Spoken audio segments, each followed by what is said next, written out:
Okay, what are stem cells? Okay, so this talk is really about stem cells. So stem cells are really the ones that form all the different cells, tissues, and organs of the body. So generally, they are the ones that make up what we are now, what we're still developing in our mother's womb. So everything from the skin to the hair to the brain to the Right, bones. right. So you see here examples of what stem cells can become as they develop into a human organ being. All right. What are the sources of stem cells? Okay, so the sources of stem cells that we can get from if we need to use it for therapy are shown here. So one would be the embryo, which is quite controversial, so we're not into that. Right. Okay. In the past several years, stem cells were taken from the bone marrow. Okay, that's inside our bones. Because this is a very active part of our body that produces blood cells every day, every minute. Okay.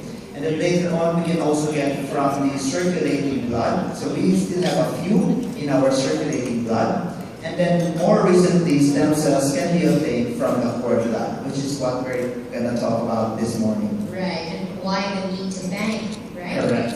Okay, so this is a medical breakthrough, and is our government, supporting stem cell breakthroughs and banking? Okay, as of last year, the Department of Health has issued regulations on the use and permitted stem cells. And as you can see here, it's not too clear, but stem cells coming from the umbilical cord are permitted, meaning there is no issue with the use of that in this country, as opposed, for example, with embryonic stem cells, which is controversial.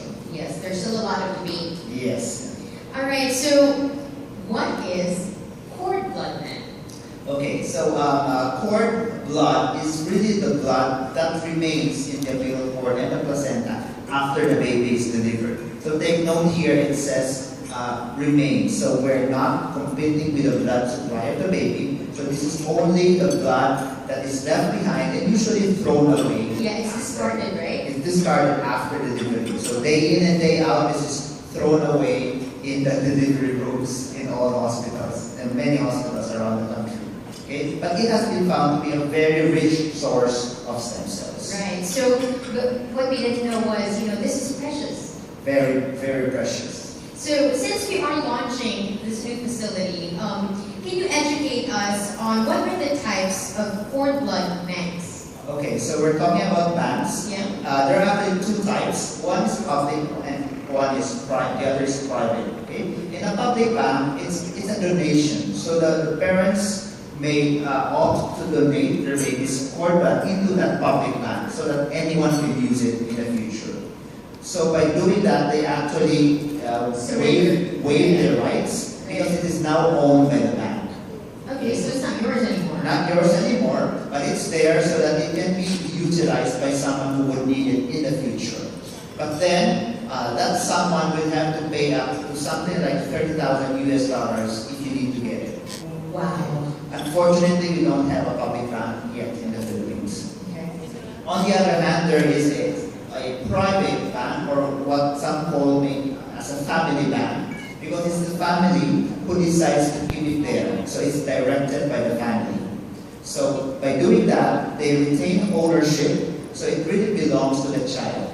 Right. So the one who can use it would be the child or probably a sibling. as Yes, mentioned. as I mentioned, right? Yeah. So by doing that, the family would have to pay the maintenance fees, which is very minimal.